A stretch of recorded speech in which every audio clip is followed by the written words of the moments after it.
sorry àbí àsìkò ti tó. Kò yẹ kásìkò ti tó. Ó yẹ káàbọ̀ sórí Àṣeyọrí TV.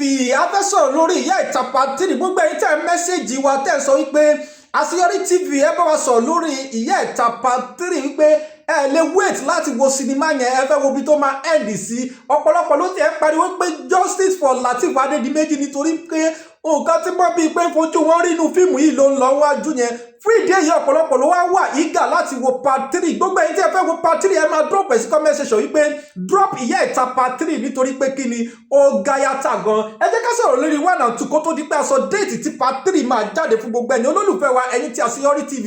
Tó o bá ti subscribe sí channel yìí Àṣeyọrí TV, make sure pé ó ṣe kí ni ó tẹ subscribe button, ó subscribe sí channel yìí nítorí pé kí ni channel yìí láti máa ń gbé àwọn fíìmù tó bá ṣe kí ni tó bá láàmìlaka wá sí etí gbẹ̀yìn olólùfẹ́ wa. Àwọn fíìmù tó bá láàmìlaka ni kì í ṣe ordinary film. Gbogbo fíìmù tá a bá ti gbé sí channel yìí ó yẹ kẹ́ ti mọ̀ wípé àwọn fíìmù tó bá ṣe kí ni tó bá láàmìlaka ni àwọn fíìmù tó bá make sense tó bá kọ́yàn lẹ́kọ̀ọ́ òun la máa ṣe kí ni la máa ń gbé wá sórí channel yìí. Ẹ jẹ́ ká wo Ìyá Ìta Part 1 and 2 tí gbogbo wa ti wò tá a ṣì retí Part 3 lọ́wọ́lọ́wọ́. Tẹ́ bá rí nǹkan tó ju Lateef rí inú fíìmù yìí ó lágbára díẹ̀. Gbogbo wa ló yẹ ká máa pariwo pé justice for Lateef Adedimeji nítorí pé kí ni kò easy. Mo wá fẹ́ bí Mobimpe ní ìbéèrè kan pé ṣé bó ṣe ṣẹlẹ̀ ní real life lélẹ́yẹ àbí fíìmù lẹ́ heart.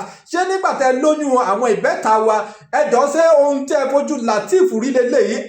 Tó bá jẹ́ pé nǹkan tẹ́ fojú Lateef rí lélẹ́yẹ lójú ayé for real life á jẹ́ wípé justice for Lateef Adedimeji nítorí pé kí ni kò easy. Àmọ́ pé oyún ìbẹ́ta ò easy. Ẹni tó lóyún ẹyọ kankan kò easy ká má ṣe wá ní ẹni tó ní méjì ẹni tó ní mẹ́ta. So fún ìdí èyí a kí yín pé ẹ kú iṣẹ́ takuntakun. Iṣẹ́ lálẹ́ ṣe nínú Ìyá Ìta yìí àwa ṣe kí ni agbádùn sinimá yẹn náà ó kọjá bẹ́ẹ̀. Gbogbo ẹ̀yin olólùfẹ́ mi tẹ́ wá ń retí Part 3 kó tó nígbà sọ déètì tí Part 3 bá jáde nítorí pé a ti mẹ́sẹ̀jì Mobimpe Lateef wípé kí wọ́n fún wa ní update ìgbà tí Part 3 máa jáde sórí YouTube. So tó bá ti dára lóhùn á padà wá sórí channel yìí Àṣeyọrí TV láti wá ṣe kí ni láti wá gbé yín débẹ̀ déètì tó máa jáde. Kó tó wá dìgbà náà ẹ máa tẹ̀ sí comment section yìí pé drop Ìyá Ìta Part 3 kí Lateef tètè mọ̀ wípé kó tètè ṣiṣẹ́ lórí Ìyá Ìta Part 3.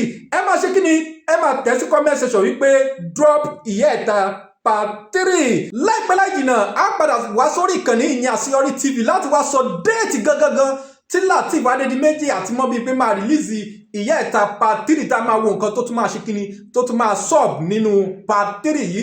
Tó o bá subscribe o lè má rí update, make sure pé o tẹ subscribe button o subscribe sí channel yìí láti rí update bó bá ṣe ń lọ lórí sinimá Ìyá Ìta yìí. Ẹ má jẹ́ wá gbàgbé pé sinimá Àtùpà Kẹsàn-án tí gbogbo wa ń retí ó máa jáde ní ọjọ́ 9 oṣù kẹsàn-án sórí channel yìí Àṣeyọrí TV. Sinimá Àtùpà Kẹsàn-án yẹn ẹ má miss ya o. Tẹ́ bá ti rí anywhere tẹ́ bá ti rí Àtùpà Kẹsàn-án ẹ máa ṣe kíni ẹ máa rush ẹ ní nítorí pé kíni sinimá Àtùpà Kẹsàn-án ó máa kọjá bẹ́ẹ̀. Ó yá Àṣeyọrí TV láti máa show Àtùpà Kẹsàn-án. Ẹ ṣé ẹ̀yin olólùfẹ́ mi, ẹ ṣé gbogbo ẹ̀yin subscriber mi o. A tún máa pàdé ní next video mi o bóyá ní ọ̀la tàbí ọ̀túnla nígbà tá a mú déètì tí Ìyá Ìta Part 3 máa jáde wá fún yín finally lórí YouTube. Tẹ́ bá subscribe ẹ máa rí update yìí o. Ire o.